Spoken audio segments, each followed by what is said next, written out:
Et nous voilà en live. Bonjour à toutes et à tous.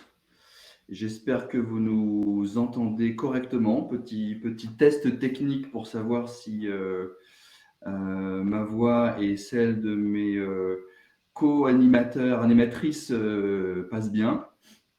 Anne-Charlotte, bonjour. Bonjour, bonjour à tous. Alexandra, bonjour. Ouais, bonjour à tous, ravie d'être là. Isabelle, salut. Bonjour. Bon, ça va, donc on entend, c'est bon, donc vous entendez tout le monde, c'est parfait. Génial. Bon, bah, écoutez, c'est parfait. Donc, on va pouvoir démarrer notre webinar. Donc, on a 1 heure ensemble hein, avec un agenda qui va vous être présenté, ainsi de suite, avec des questions-réponses. Ça va être assez interactif. Tout de suite, sans plus tarder, je vous propose de pouvoir connaître notre agenda. Alors en fait, ce webinaire, donc il dure 1 heure et on va, après s'être présenté rapidement, donc comme vous le voyez, nous sommes 4, on va le décomposer en 2 parties. On va d'abord prendre un temps pour explorer les défis managériaux qu'on a identifiés pour le manager de proximité en 2022. Donc ce sont les thèmes que vous avez pu voir dans nos invitations. Et ensuite, on prendra un deuxième temps pour vous parler des solutions qu'il peut y avoir face à ces défis. Et on finira par un tout petit moment sur un prochain webinar pour avoir votre avis sur les thématiques qu'on avait en tête. Peut-être avant de nous présenter individuellement, vous dire pourquoi on a choisi de faire ce webinaire à 4 aujourd'hui. On n'est pas une nouvelle entreprise, un nouveau label, une happy tech. On est l'assemblage finalement de 4 acteurs qui croyons au collectif à tel point que quand on est chez nos clients, on parle même des dispositifs des autres. Voilà. Et c'est ce qu'on fait aujourd'hui. Ce qui nous rassemble, c'est qu'on a la conviction que l'humain et la performance marchent ensemble. Que les managers de proximité sont clés sur tous les sujets humains de l'entreprise, qu'ils ont besoin d'être outillés.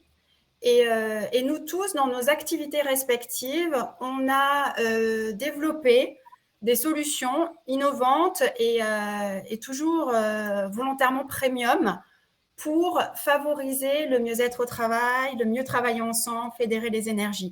C'est notre point commun à tous avant qu'on on vous détaille un peu plus qui on est, même si ça doit être très rapide. D'ailleurs, je l'annonce, je serai timekeeper pendant ce webinaire, donc vous saurez pourquoi j'interviens. Et peut-être Thomas, tu voulais compléter ? Oui, alors juste 2 éléments effectivement complémentaires par rapport à ça. Donc, au-delà de ce qu'a dit Isabelle et sur lesquels nous sommes tous et toutes d'accord, bien évidemment, parce que sinon on ne ferait pas ça et ce travail en commun ensemble.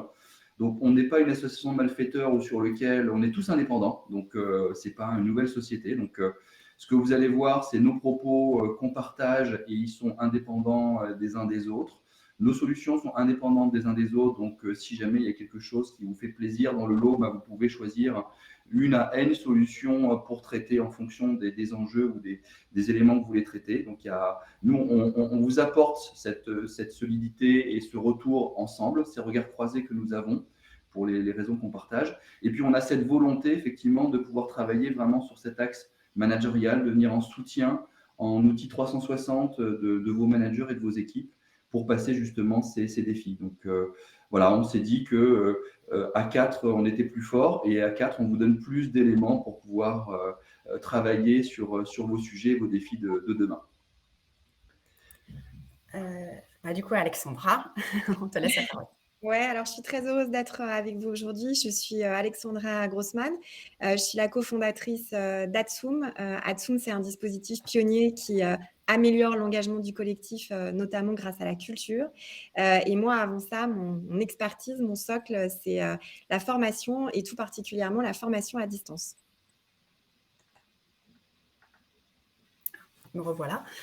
Donc, Isabelle Le Bouetté, moi j'ai fondé le cabinet Ma Vie en Mieux en 2010 et j'ai eu une première partie de vie professionnelle dans le conseil aux entreprises avec des anciens bossards, pour ceux qui connaissent. Et donc, moi, j'ai baigné pendant 10 ans dans la sociodynamique avant de créer le cabinet Ma Vie en Mieux, dans l'idée de combler un petit peu un trou dans la raquette, à savoir sur les accompagnements individuels des collaborateurs pour qu'ils se sentent mieux dans leur vie et mieux dans leur travail. Bonjour à tous à nouveau. Donc, je suis donc Thomas Cornet, je suis cofondateur avec Samuel Dehavrin d'une plateforme digitale qui s'appelle Witifit. Mon parcours à la base, c'est effectivement dans le monde de la santé et de l'assurance avec cette clairvoyance et cette volonté de vouloir apporter sa brique autour de la qualité de vie au travail. Et donc, au travers des différentes expériences et associé à un ancien commandant de bord en aviation d'affaires, on a décidé de pouvoir travailler ensemble sur tout ce qui était les facteurs humains, l'expérience collaborateur autour d'une plateforme digitale depuis 2015 maintenant. Bonjour à tous, je m'appelle Anne-Charlotte et je suis la fondatrice de Yogist. Alors, je ne suis pas sur mon tapis avec mon plus beau legging. Yogist, c'est pas du yoga, c'est une méthode pour aider les travailleurs à travailler sans s'abîmer à l'ère du digital. C'est une méthode que j'ai créée il y a un peu plus de 6 ans maintenant, pas du tout parce que je venais du milieu du bien-être, mais simplement parce que quand j'étais étudiante à HEC il y a une quinzaine d'années, j'ai eu un très grave accident de la route. J'ai failli perdre une jambe alors que je faisais de l'humanitaire en Afrique. Et lors de ma rééducation, j'ai découvert une discipline de rééducation extrêmement efficace et j'ai absolument voulu l'importer dans l'univers de l'entreprise dans lequel je baignais lorsque j'étais consultante en stratégie. Donc, c'est comme ça que la méthode Yogist est née avec 2 bouquins et 2 méthodes aujourd'hui qui, j'espère, vous aideront pendant ce webinaire puisque vous serez tous penchés derrière votre écran à nous écouter attentivement. Alors aujourd'hui, l'objectif, c'est ce que tu disais Thomas, c'est de croiser nos regards puisque on travaille chez plein de types de clients différents. Donc là, vous en voyez un certain nombre. Et en fait, ce qui nous frappe, nous, parce qu'on accompagne des managers à longueur d'année, c'est qu'il y a toujours des défis à relever chaque année. Mais là, en 2022, c'est des défis qui sont vraiment de taille parce que notamment, on est passé à l'ère du travail hybride. Donc, on peut avancer un petit peu dans les slides. Donc, sur le travail hybride, notamment, la donne a vraiment changé. En 2022, la donne a complètement changé avec il y a plus de distance. Donc, c'est compliqué pour les managers aujourd'hui parce qu'il faut qu'ils gèrent cette nouvelle complexité. Vous savez, c'est comme dans un jeu vidéo, il y a des niveaux de difficulté. Là, on est passé à un niveau supplémentaire parce que quand on est manager de proximité, manager à distance, ce n'est pas son écosystème naturel. Et puis, la deuxième complexité à gérer avec le passage au travail hybride, c'est la gestion du temps. Parce que comme les liens se sont distendus, une tendance généralisée, ça a été de démultiplier les réunions, sauf que les réunions, c'est très chronophage, particulièrement pour nous Français, parce qu'on n'est pas forcément des champions de la réunion efficace. Et donc, du coup, c'est une permanente course contre la montre pour les managers. Et donc, ce qu'on constate chez les clients qu'on accompagne, chez les managers, on va aller sur la slide d'après, c'est que ce passage au travail hybride, il occasionne 3 nouveaux rôles principaux pour les managers.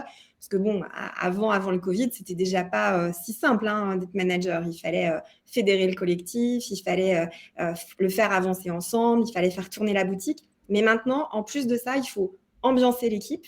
Parce que le manager ne peut plus s'appuyer comme avant sur des lieux de convivialité dans l'entreprise, c'est-à-dire qu'il n'y a plus la machine à café, il n'y a plus la cantine et la salle de pause, il n'y a plus les pauses clopes. Donc, comment il fait pour ambiancer ?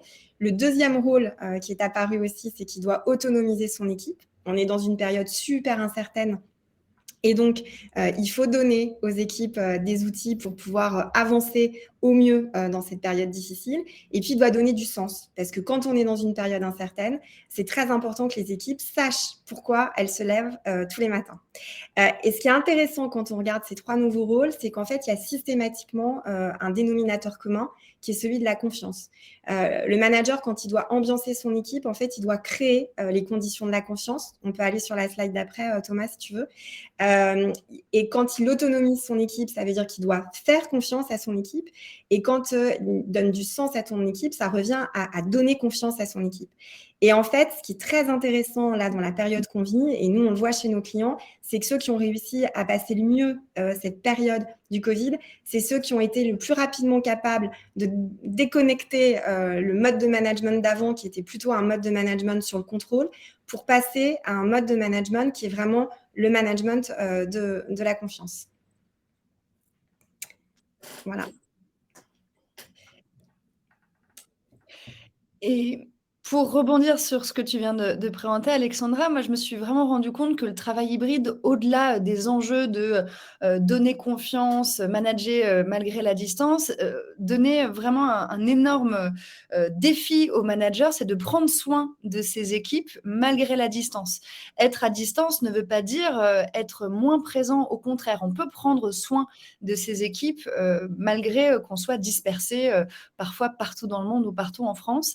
Et le travail hybride, il pose cette priorité de prendre soin d'un point de vue un peu nouveau, dont on n'avait pas vraiment l'occasion de parler jusqu'à présent, du point de vue du corps et du cerveau, qui sont encore le principal outil de travail des collaborateurs et les nôtres d'ailleurs aussi. Le travail hybride nous a rendus encore plus sédentaires que lorsqu'on venait au bureau, on prenait nos pieds, notre voiture, notre métro pour aller dans une tour retrouver nos collaborateurs. Tout ça a été évidemment balayé par le télétravail forcé, puis le télétravail généralisé à 2-3 journées par semaine. Et tout ça doit évidemment être accompagné d'une nouvelle hygiène de vie au travail. Quand on bouge moins parce qu'on ne se déplace, il faut absolument mettre de nouvelles barrières entre les moments de la vie professionnelle, les moments de la vie personnelle, et surtout prendre soin de sa mental.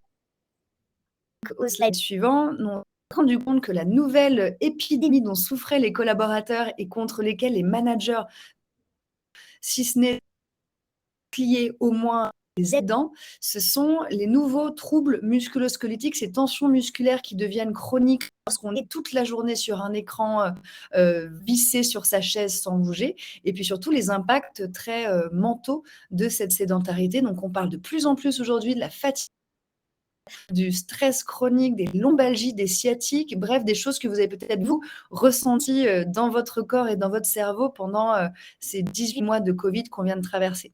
Et du coup, à la slide suivante, j'ai voulu vous mettre une image du manager assez classique, assez cliché comme on se le représente. Vous savez, costume, cravate, depuis 50 ans, et ben, ces managers de la BNP, en l'occurrence, eux aussi, ils ont appris à prendre soin de leur cou et de leur cervical pour prévenir les torticolis.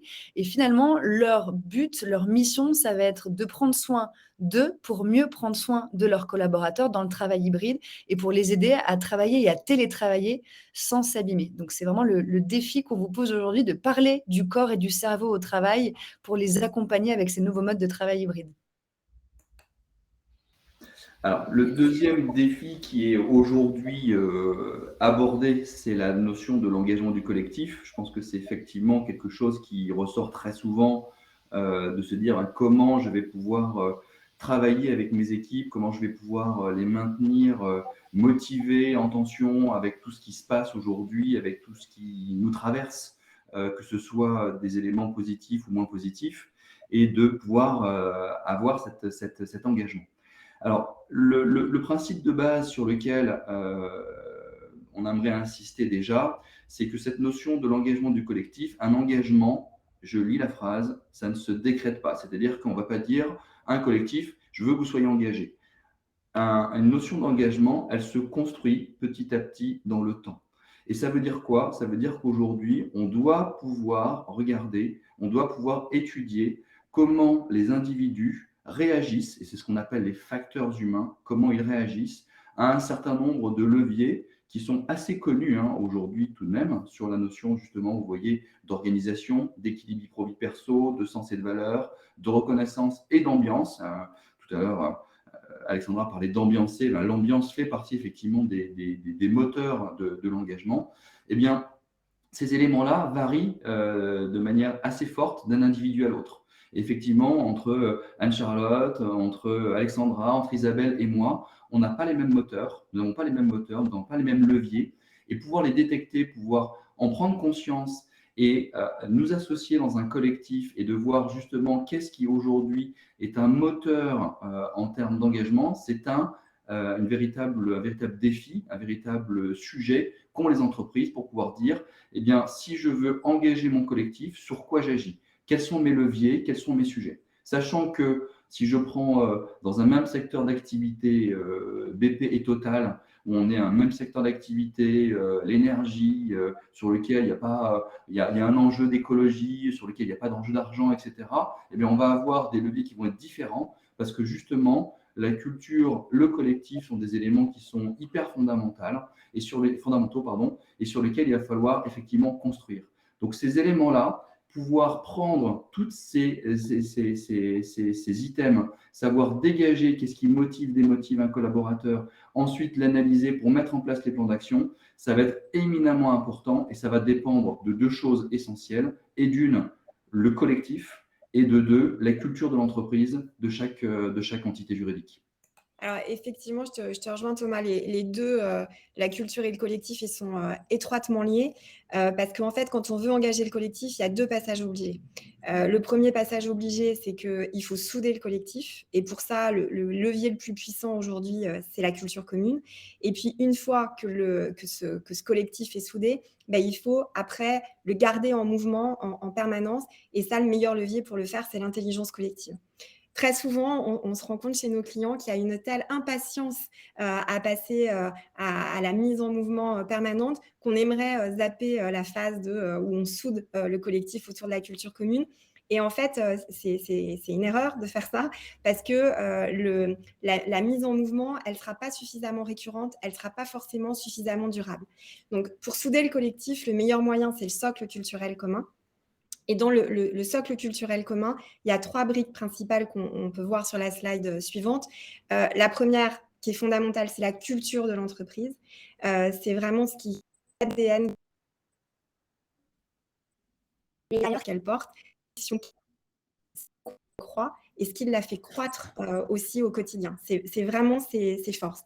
Alors, des valeurs, c'est indispensable d'en avoir. C'est très bien de les écrire sur son site internet, comme font beaucoup d'entreprises, mais ça ne suffit pas, en fait.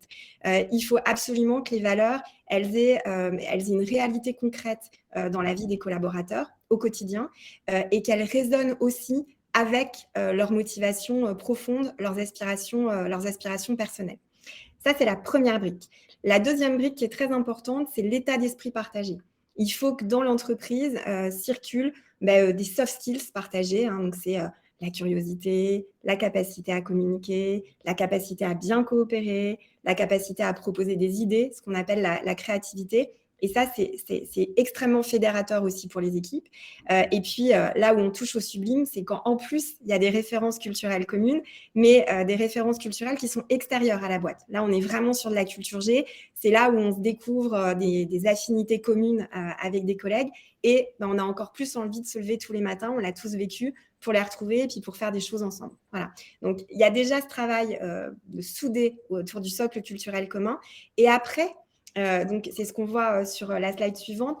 Tout l'enjeu, c'est la mise en mouvement du collectif et surtout de garder ce mouvement perpétuel. Et ça, c'est l'intelligence collective.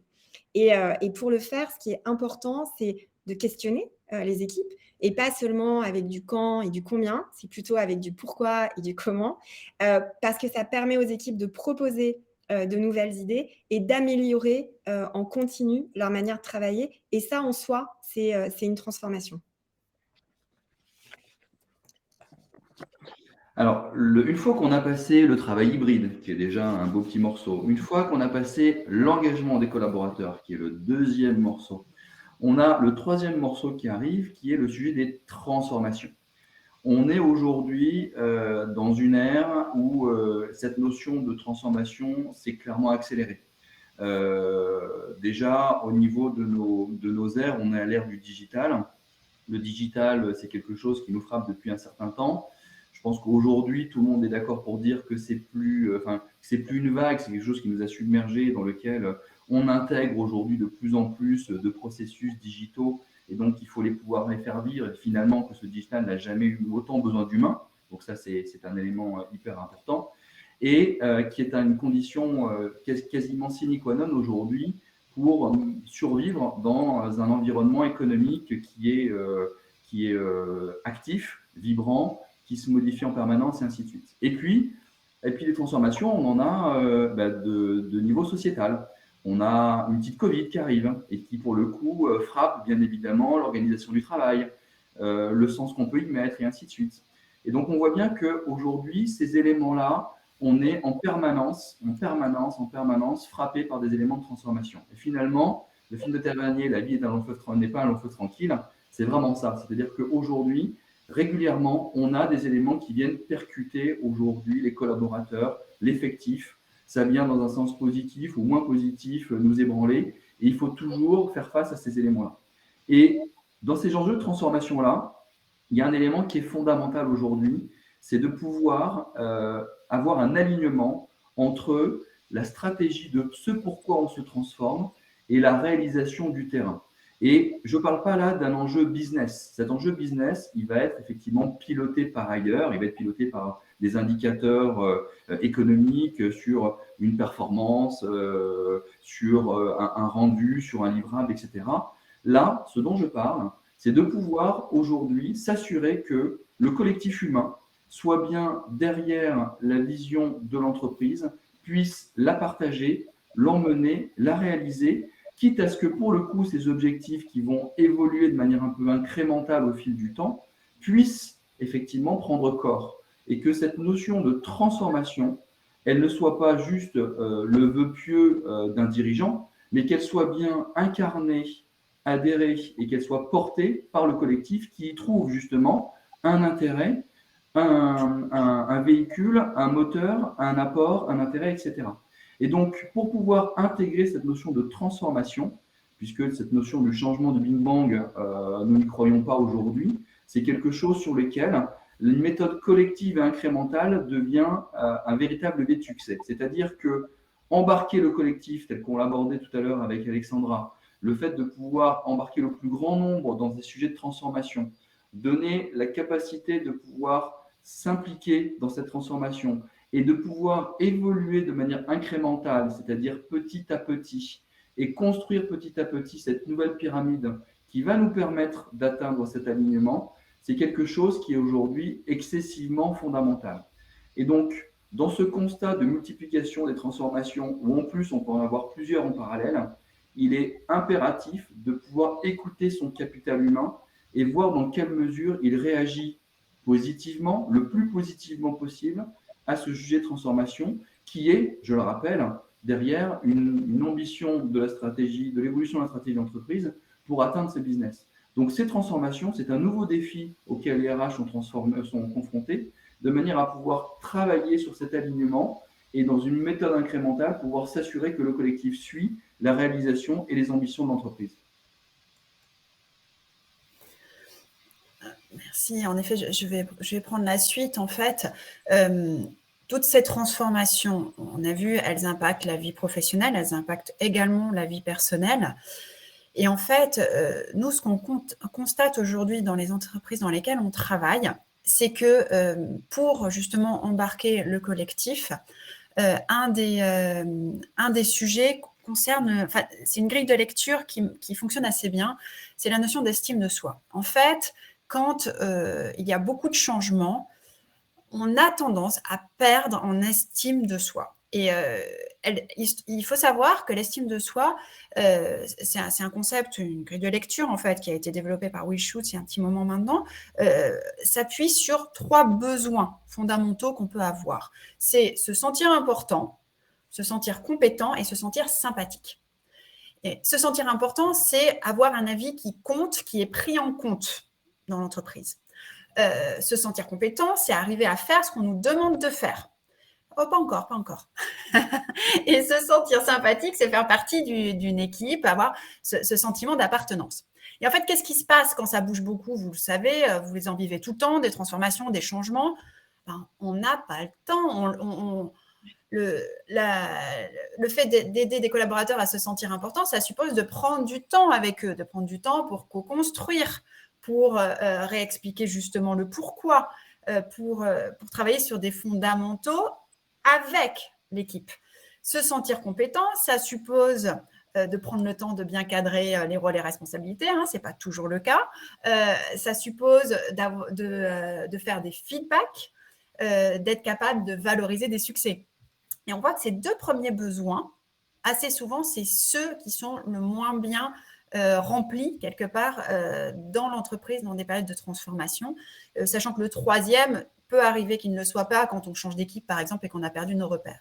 Et donc, Thomas, tac à tac, ce qu'on voit, c'est que dans ces périodes-là, il y a un besoin de reconnaissance qui ressort, qui est plus important parce qu'on a dû plus s'adapter et que, en plus, l'institution, l'entreprise qui nous a demandé de nous adapter n'a pas forcément pris le temps de nous embarquer parce qu'on n'a pas beaucoup le temps non plus. Hein.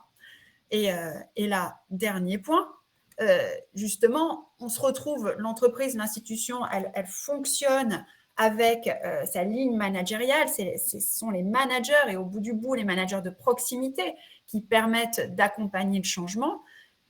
Eux-mêmes, ils sont en général sous la vague et en plus, pour peu qu'ils ne le soient pas, ils ne sont pas forcément à l'aise avec ces sujets-là. Si on est un manager en mode plutôt directif, le mode collaboratif, on ne va pas l'inventer comme ça au moment où, en plus, on a des feuilles de route colossales à gérer. Et voilà. Et ça, c'est intéressant parce que c'est quelque chose qu'on rencontre de façon assez systématique en ce moment. Hein. On en est souvent là dans les organisations et du coup, travailler l'estime de soi, ça permet vraiment de faire avancer les transformations et c'est un enjeu clé, je pense, pour le manager. Et du coup, je vais me passer la parole sur le dernier thème, c'est l'épuisement des équipes. Donc, je vais commencer. Alors, vous voyez ce petit bonhomme, lui aussi, a son costume cravate. Il est bien fatigué. Et là, pareil, c'est ce qu'on voit dans beaucoup d'endroits. Vous l'avez forcément autour de vous. Un épuisement des uns et des autres. Et si vous voyez la petite courbe juste avant, en fait, ce sont elle formalise toutes les adaptations qu'on a eues à traverser depuis 2020. Il faut savoir que, c'est les neurosciences qui nous le disent, hein, c'est que l'essentiel de notre activité, on la gère en mode automatique. Parce que le mode automatique, ça permet d'économiser de l'énergie. Alors, évidemment, ça ne permet pas de s'adapter, d'où un autre mode qui est le mode adaptatif, qui a cet avantage, mais qui fait que, évidemment, c'est beaucoup plus fatigant. Juste pour faire un peu le lien pour ceux qui conduisent, au tout début, il n'y a rien d'automatique dans le fait de passer une vitesse, et au bout d'un moment, on conduit de façon automatique. Et là, collectivement, tous, on a dû s'adapter en permanence à des nouveaux modes de travail, à des contraintes sanitaires, forcément des transformations dans l'entreprise, déjà qui avaient lieu avant et qui se sont encore plus accélérées avec le Covid. Et donc, les équipes, globalement, en sont là. Et on a en ligne de mire des projets, des transformations à mener. Et vous voyez bien que ces projets, ces transformations, on a besoin de l'énergie de ces collaborateurs. On ne peut pas travailler avec des équipes juste épuisées. Et donc, nous, à quoi on croit, c'est le fait qu'il faut prendre un temps pour aider les équipes à se ressourcer. Sans ce temps-là, c'est compliqué d'ouvrir une nouvelle page. Et je vous donne un exemple. Assez souvent, depuis justement les différentes phases de confinement, on a finalement, chez nos clients, fait des temps de bilan quelque part. Qu'est-ce qui s'est passé jusque-là? Ça permet de solder une phase et d'en ouvrir une autre. C'est quelque chose qui peut permettre de rebondir, parce qu'on est bien là-dessus. Ça, et ça, à nouveau, c'est un enjeu qui n'est pas évident pour le manager de proximité. Et pourtant, s'il n'a pas les troupes avec lui, il aura du mal à avancer. Alors, du coup, je ne sais pas du tout où on en est dans le temps, et je te laisse la parole, Anne-Charlotte. Ouais, bien dit Isabelle, et je pense que l'épuisement des équipes, c'est aussi l'épuisement des managers. Si vous croyez que vous pouvez embarquer votre équipe dans un nouveau projet alors que vous êtes vous-même sur les rotules, vous mettez le doigt dans l'œil. Et du coup, le temps de pause, il est absolument indispensable, tout simplement parce que nos corps et nos cerveaux ne sont pas faits pour enchaîner 8 heures, 9 heures de Teams, de Zoom, de tâches dans notre ordinateur externe comme de notre ordinateur interne. Le corps et le cerveau, ils ont besoin de pause, ils ont besoin de bouger, ils ont besoin de respirer, ils ont besoin en fait d'être mis en énergie. Et on a vu que cet épuisement des équipes, c'est vraiment une usure qui se généralise. Il y a eu pas mal d'enquêtes qui ont été faites depuis 2 ans. Il y a un peu plus de quasiment la moitié des salariés français, 45%, qui ont déclaré qu'ils se sentaient plus physiquement fatigués et psychologiquement fatigués qu'avant la Covid. Alors évidemment, 3 pas en arrière, on a eu énormément de changements, de manque de visibilité, mais le cliché selon lequel le télétravailleur avait plus de temps pour lui, pour faire du sport, pour faire de la pâtisserie, on en est évidemment revenu et on s'est rendu compte que les collaborateurs avaient plus travaillé en télétravail que chez eux. La santé mentale est devenue un majeur de santé publique. On a eu de plus en plus de dépression, de gens qui ne sont tout simplement pas revenus au bureau pour des raisons de santé mentale, épuisement physique menant à l'épuisement psychologique.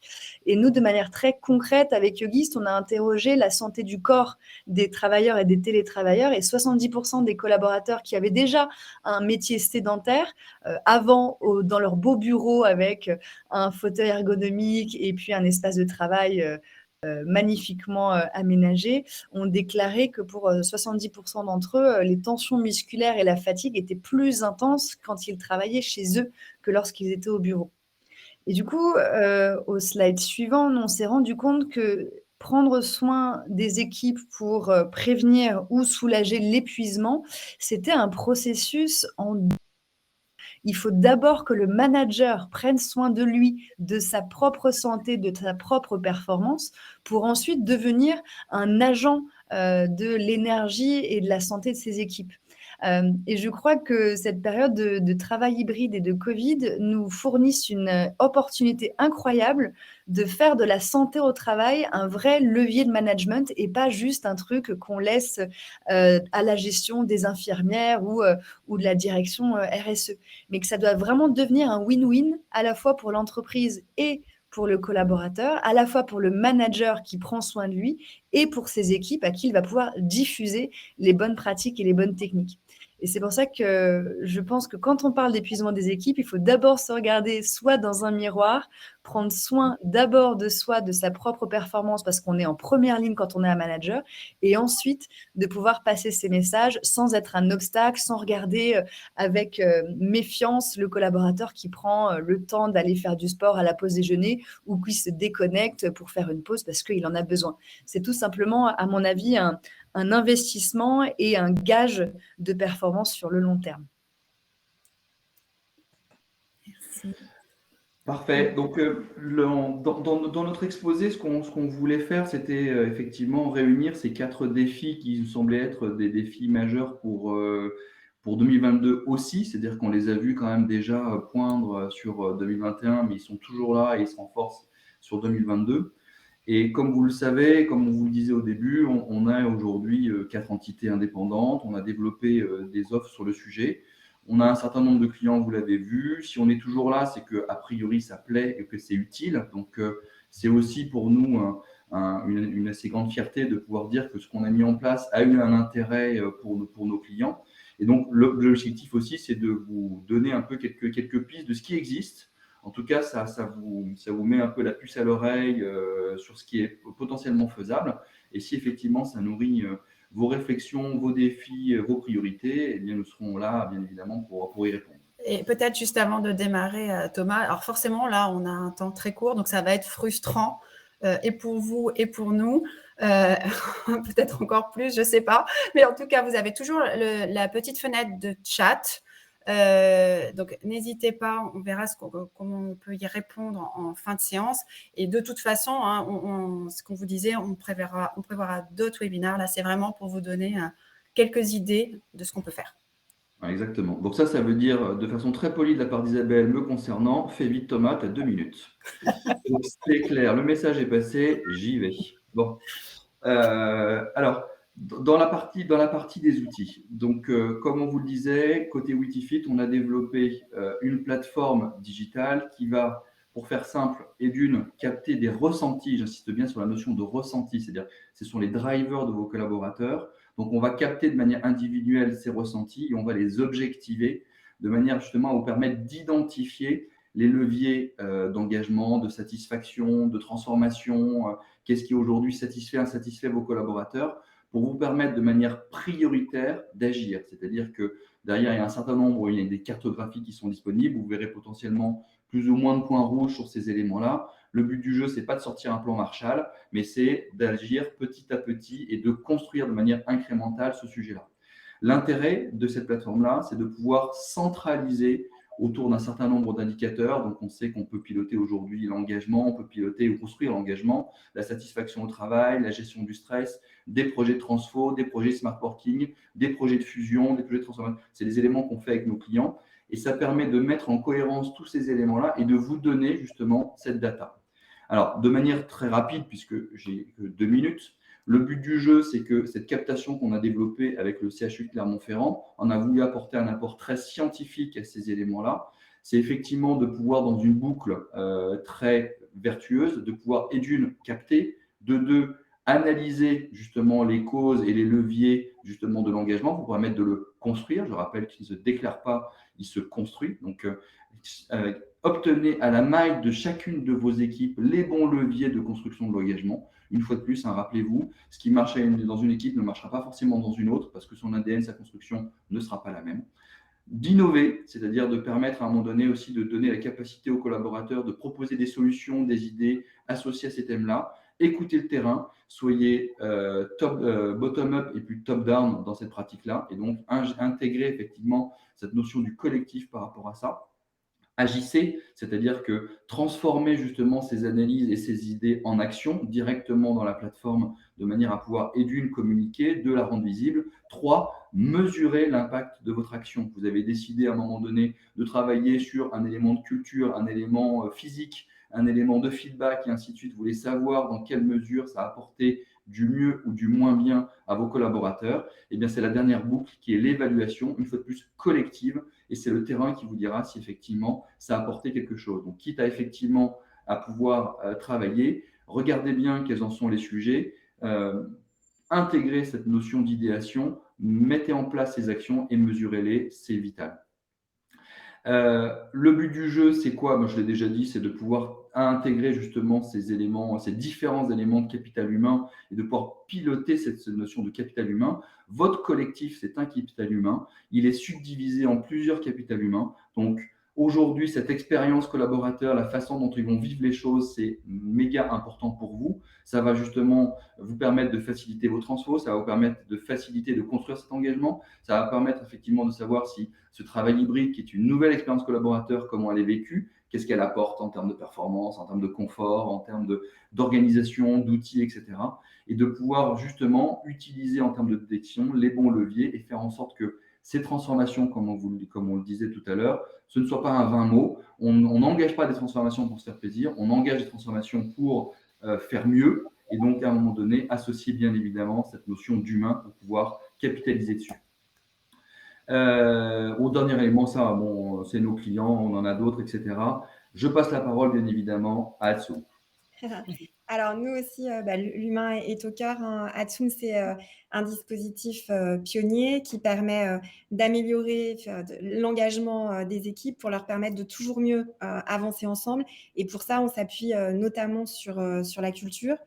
Notre métier, c'est vraiment de souder les équipes autour d'une culture commune et de leur permettre d'exprimer leur intelligence collective, justement pour qu'on soit beaucoup plus dans une logique de bottom-up et une logique plus systémique. En fait, c'est très bien ce slide. Vas-y, tu peux avancer. C'était très voilà. En fait, à l'origine d'Atsoum, quand on l'a cofondé avec mon associé Marion, on est parti de l'analogie avec les équipes sportives. En fait, des équipes qui fonctionnent bien, celles qui deviennent championnes du monde ou championnes olympiques, c'est des équipes qui s'entraînent beaucoup. Donc, on a mis au point des outils, c'est la slide d'après, qui permettent aux managers de ritualiser donc c'est des outils clés en main qui permettent de ritualiser chaque semaine des échanges au sein de l'équipe de manière à améliorer cette capacité à coopérer. Ça peut se faire en distanciel ou en présentiel. Pour que vous voyez, parce que là, c'est toujours un petit peu abstrait, mais pour que vous voyez un peu mieux, je vous propose de regarder une vidéo, qui est la vidéo qui est diffusée lors du premier rendez-vous Atsum qui est organisé par le manager avec son équipe et qui permet de voir un petit peu comment fonctionne le dispositif Atsum.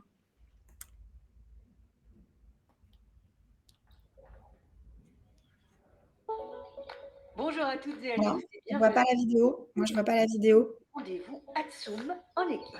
Alors, Atsum, On l'entend. C'est vrai, pardon. Et là, vous la voyez? bonjour à toutes et à Non, tous et c'est bon. bienvenue pour votre tout premier rendez-vous Atsum en équipe.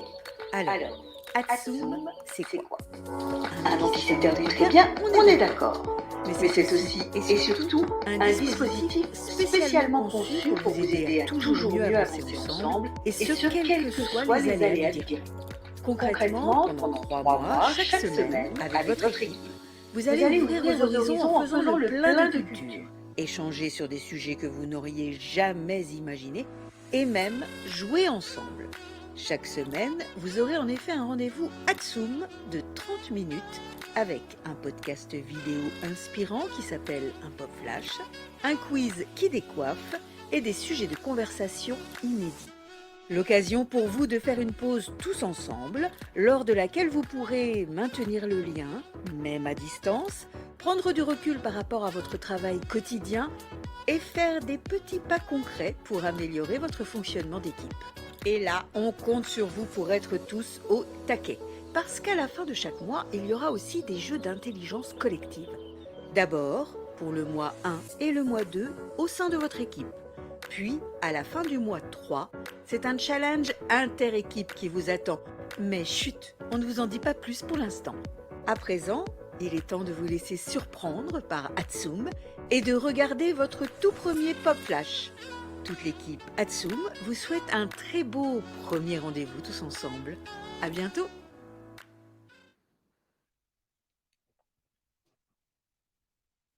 Au début qui était un petit peu pétaradant, mais en tout cas, ça vous a permis de voir à peu près comment on fonctionne dans le cadre du dispositif.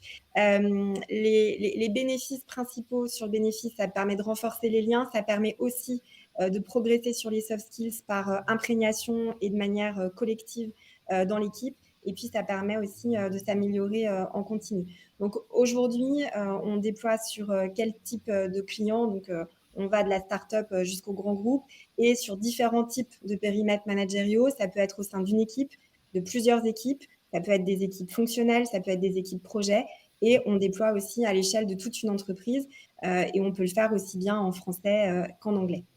Donc voilà, à grands traits, Atsum. Merci Alexandra. À toi, Charlotte. Moi, je vais aussi me présenter en vidéo parce que je pense que parmi la pléthore de propositions qui doivent vous être faites, surtout si vous êtes DRH en ce moment, pour améliorer le bien-être de vos collaborateurs, pour leur faire du sport, des abdos fessiers, des massages assis, vous devez comment faire le tri entre le bon gré. Du coup, je vais commencer par quelques images avec une vidéo qu'on a voulu impertinente exprès et dans laquelle vous reconnaîtrez peut-être. Et puis ensuite, je vous expliquerai notre secret sauce. Comment est-ce qu'on fonctionne pour mettre en place des démarches de qualité de vie au travail qui soient à la fois pérennes et efficaces dans l'organisation. Thomas, on compte sur toi.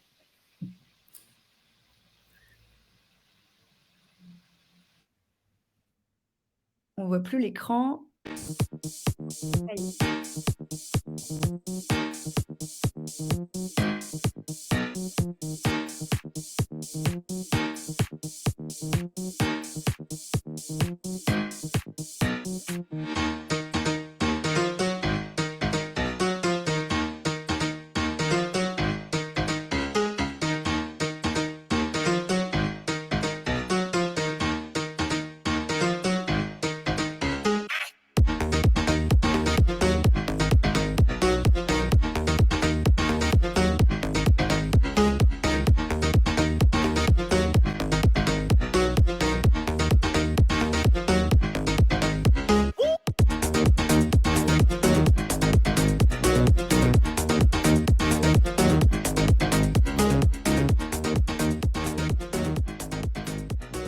surprenant dans le sens où en fait on n'imagine pas pouvoir faire du yoga assis à côté d'une table, on imagine tout de suite les postures en tenue de sport, pliées dans tous les sens. On passe de nombreuses heures assis, on n'a pas toujours conscience quelle est la bonne posture à maintenir à la fin de la journée. On a toute la tension, tout le stress de la journée qui viennent s'accumuler au niveau du cou et des cervicales. Et au début, je me suis dit, mais comment on va faire sur nos chaises pour se détendre, machin et tout. Et en fait, tu occultes complètement ce qui se passe autour de toi, quoi. Tu te concentres sur ça et c'est vraiment merveilleux. J'étais plutôt de ceux qui étaient complètement insensibles, on va dire, au yoga. Pour moi, c'était quelque chose plutôt réservé aux femmes, avec un tapis et un collant, même si c'est très débile ce que je dis, mais c'était un peu cette image-là. Et c'est la méthodologie, encore une fois, et le bien-être que j'en ai ressenti après les 2 heures m'a complètement fait switcher. Donc c'est ça qui est important. Une petite séance très courte, mais qui a eu un impact important sur les participants. Je me souviens de la première séance, justement, j'étais habillée normalement, c'est-à-dire comme quelqu'un qui va travailler, quelqu'un au travail qui fait des PowerPoints. On a eu 2000 ou 3000 connexions, je ne sais plus, simultanées, et avec des collaborateurs hyper contents, hyper satisfaits qu'on leur propose quelque chose de ce niveau-là.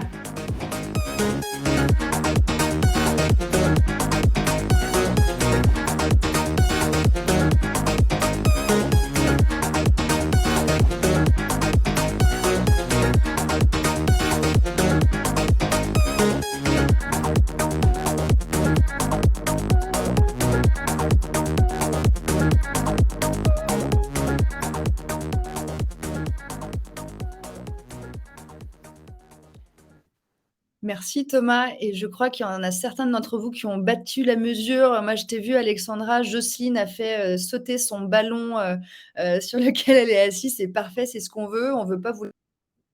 On parle de lutte contre la sédentarité, ça n'aurait aucun sens. Donc, mission accomplie. Pour revenir des choses un tout petit peu plus sérieuses et concrètes après cette vidéo, pour vous expliquer comment est-ce qu'on fonctionne et comment est-ce qu'on déploie une démarche dans les entreprises, on s'est rendu compte qu'il y avait 4 étapes qui étaient absolument indispensables à mettre en place. Sinon, c'était qu'un coup de com', un coup d'épée dans l'eau. Ça fait joli sur un rapport annuel, mais on n'a absolument aucun impact sur la santé des équipes. Première étape, sensibiliser. C'est hyper important. Intervenir par surprise dans des réunions d'équipe, dans des séminaires internes, par des ateliers découvertes ou des événements en digital, ça marche évidemment très, très bien pour aller recruter les participants à la démarche et pour aller faire prendre conscience, même aux hommes avec un costume, qui n'ont pas le temps, qui sont sérieux, qu'eux aussi, ils doivent bouger et respirer régulièrement. Notre arme fatale, quand le Covid nous le permet, c'est les sessions nomades, c'est-à-dire qu'on débarque dans les open space et on va voir les collaborateurs à leur poste de travail pour leur montrer en 15 minutes chrono comment protéger leur dos, comment bien se positionner sur leur écran et faire une pause avec leurs collègues de leur îlot, surtout si ils sont passés en flex office. Deuxième étape, une fois qu'on a fait prendre conscience qu'on a tous mal partout et qu'on est tous beaucoup trop sédentaires, on met en place des programmes de formation. En général, c'est des programmes de 12 sessions, de 30 minutes chrono, en visioconférence. Tout le monde peut y participer. Ça s'étend sur 3 ou 6 mois. C'est vraiment des moments de rendez-vous, des rituels d'équipe qui nous permettent à la fois de creuser toutes les techniques qui vont préserver le corps et le cerveau des tensions et en plus de faire prendre de nouvelles habitudes aux travailleurs. Et puis, troisième étape, on met à disposition les bons outils pour que chacun puisse continuer tout seul. Parce qu'évidemment, à partir du moment où ils ont suivi une session, où ils ont appris un exercice yogis, eh bien, ils ne s'en souviennent plus 2 heures après, ils savent juste que ça leur a fait du bien. Et donc, pour ça, on a créé un garde du corps en ligne, un chatbot qui va vous dire toc toc, c'est l'heure de faire votre pause, où est-ce que vous avez mal? Donc, vous lui dites j'ai mal aux yeux, j'ai mal au cou. Vous lui dites si vous êtes plutôt fatigué, vous avez besoin d'un coup de boost, ou si vous êtes plutôt un peu tendu, vous avez besoin de vous calmer. Vous lui dites si vous êtes au bureau et on va plutôt rester discret, ou si vous êtes tranquillement chez vous. Et sur la base de ces 3 critères, ce petit robot vous propose un exercice en 2 minutes chrono à faire sur votre ordinateur ou sur votre téléphone, en vidéo, sur votre chaise et à votre poste de travail. On le fait évidemment en programme de e-learning aussi pour intégrer et enrichir vos LMS. Et puis, 4e étape, la à mon sens, sinon on ne change jamais le travail de l'intérieur et on ne fait que intervenir de l'extérieur. On transmet les compétences à l'intérieur en formant les managers et en formant des référents qualité de vie au travail, santé au travail en interne.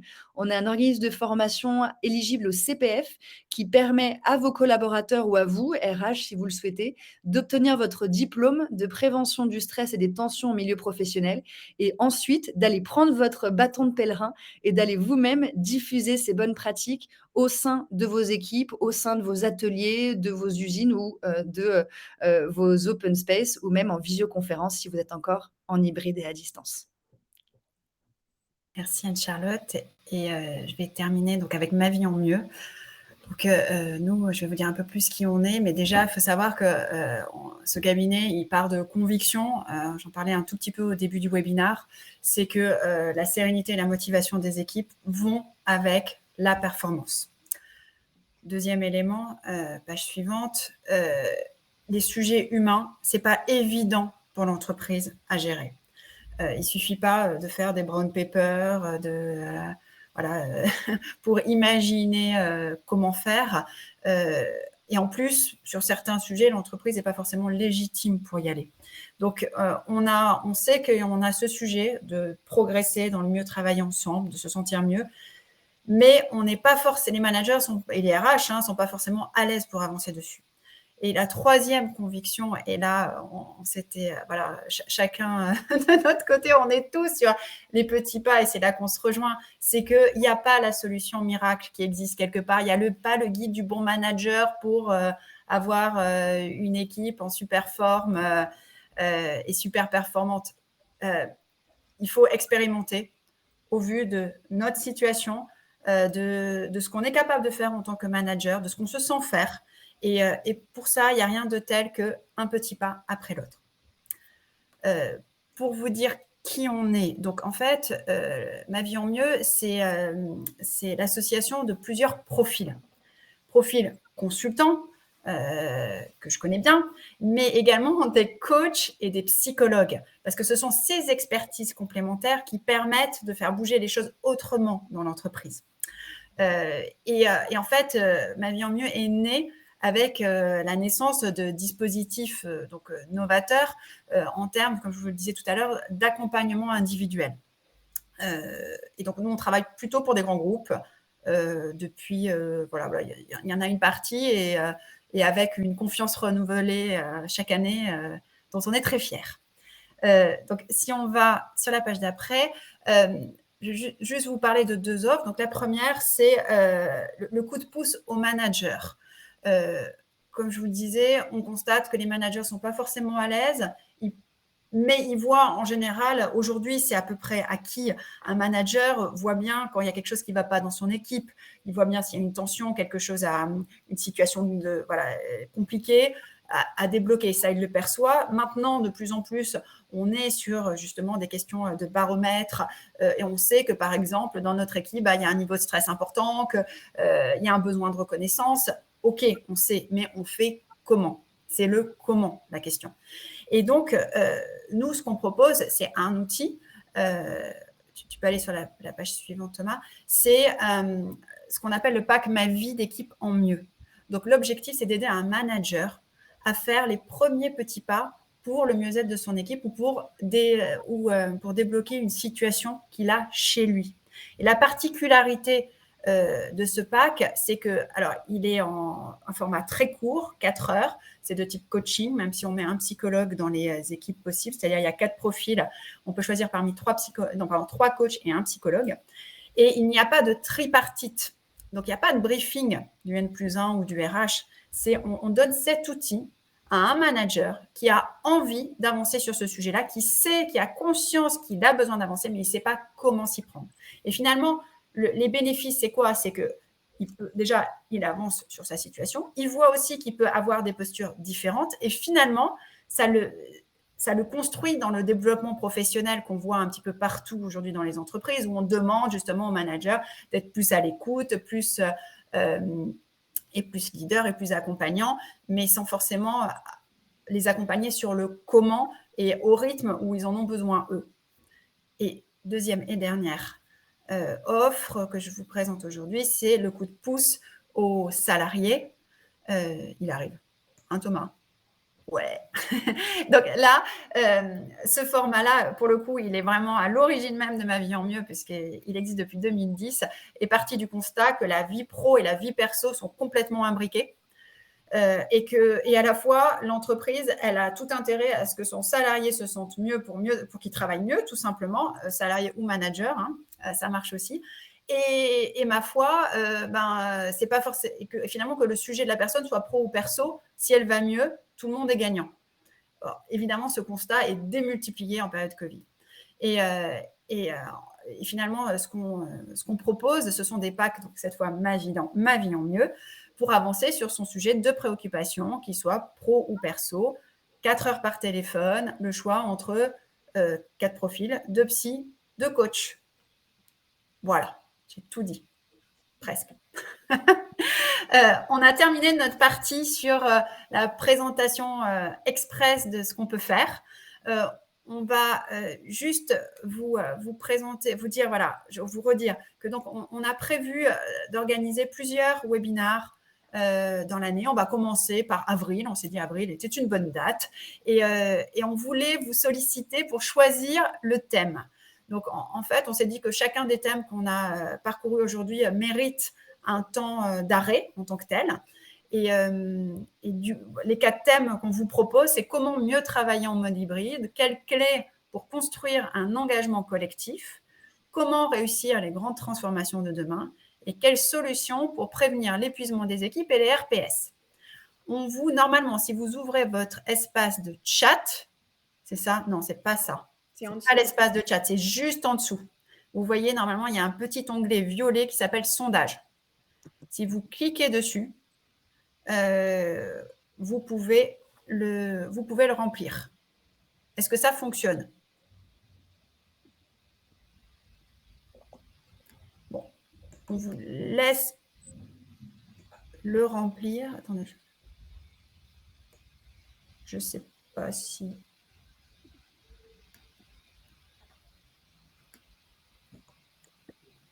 Ça a l'air de fonctionner. Donc, on vous dira les résultats juste après. Il nous reste à peine quelques minutes. Nous, on peut rester plus longtemps, mais ce qu'on vous propose, c'est de passer peut-être aux questions. Thomas, peut-être que tu peux mettre la page avec nos coordonnées et nos profils. Comme ça, si on n'a pas pu répondre à tout, vu le temps, vous pouvez nous contacter, bien sûr, directement. Et pour la partie questions, donc Nathalie nous a gentiment mis des favoris. Est-ce que vous avez regardé un peu s'il y en avait? Je les regarde en même temps. Alors, on en a quelques-unes. Pardon, au niveau, donc, pour Adsum, quelle est la courbe d'adhésion par rapport au dispositif par rapport à la participation? Ouais, alors le gros sujet, effectivement, c'est l'engagement. Je le disais tout à l'heure en préambule, moi, mon background, c'est la formation à distance et je sais que le gros problème, c'est l'engagement. Donc, on a beaucoup travaillé avec Marion, mon associée, qui, elle, est spécialiste du team building sur ce sujet-là. Donc, tout au long du dispositif, en fait, il y a des points aussi de ralliement entre les managers qui, au même moment, déploient Adsum dans leurs équipes, de manière à ce qu'ils aient un véritable intérêt à participer pour partager les bonnes pratiques, essaimer les petits pas qu'ils ont faits dans leurs équipes et puis les partager ensemble. Donc ça, c'est un premier levier d'engagement sur les managers qui remplissent aussi une carte d'embarquement au départ avec leur objectif individuel. Ça peut être réussir leur onboarding, ça peut être créer du lien à distance, etc. Donc ça, c'est un premier marqueur sur l'engagement. Et le deuxième pour les équipes, c'est que petit à petit, le lien se crée dans les équipes, ça crée un véritable besoin. Les rendez-vous Adsum, ils sont réclamés par les équipes, donc l'engagement s'autogénère. Et puis aussi, il y a des jeux régulièrement à la fin de chaque mois pour que pour pouvoir jouer à ces jeux-là, il faut avoir participé au rendez-vous précédent. Et on sait que c'est un très fort levier pour engager les équipes. Donc nous, notre job, c'est d'avoir une adhésion qui est de plus en plus forte. Et on arrive à une adhésion qui est au-delà de 60% dans la plupart des cas. mais très souvent, en fait, on garde la totalité du collectif jusqu'au bout. Ok, on a quelques questions qui sont posées, donc soit je les pose, soit vous prenez nos coordonnées, vous nous rappelez, parce qu'il est midi, donc on est arrivé à peu près à l'heure. Je voulais peut-être juste vous partager, je ne sais pas si vous le voyez, le retour autour du sondage par rapport aux quatre thèmes. Oui. Il y en a un qui fait la course en tête, hein, qui reste la notion de l'engagement collectif à 47%. Il y a de fortes chances qu'effectivement on fasse donc au mois d'avril, on soit sur cette notion de construction de l'engagement collectif. On va écouter vos souhaits et vos votes par rapport à ça. On fera la même chose bien évidemment pour les suivants. Ça nous permettra d'aborder ce sujet qui effectivement et sans trop de surprises, hein, rentre bien dans ces défis qui vous touchent. D'ailleurs, ce sera peut-être l'occasion de répondre à certaines questions, parce qu'il y en a certaines sur des situations concrètes, des cas concrets, des méthodes, comment ça se déroule, etc.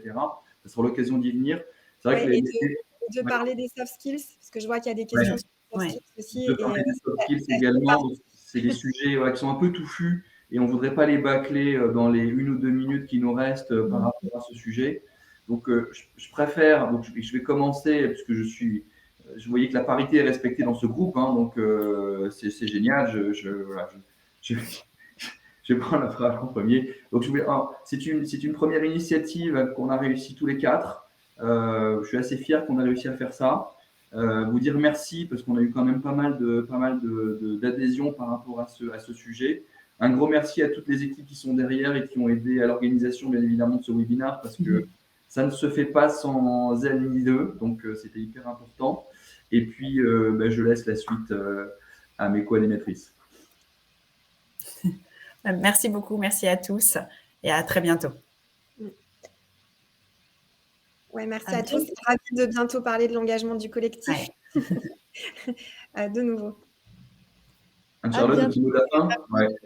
Ravi d'avoir été avec vous. On s'était dit en ouverture qu'on n'était pas un nouveau label, on n'était pas la Happy Tech ou quoi que ce soit. Je pense qu'on est 4 entreprises pleines d'avenir qui sont là pour vous aider à résoudre vos problématiques. Donc, n'hésitez pas à nous solliciter. À bientôt. À bientôt. Belle journée à tous. Bon appétit. Au revoir.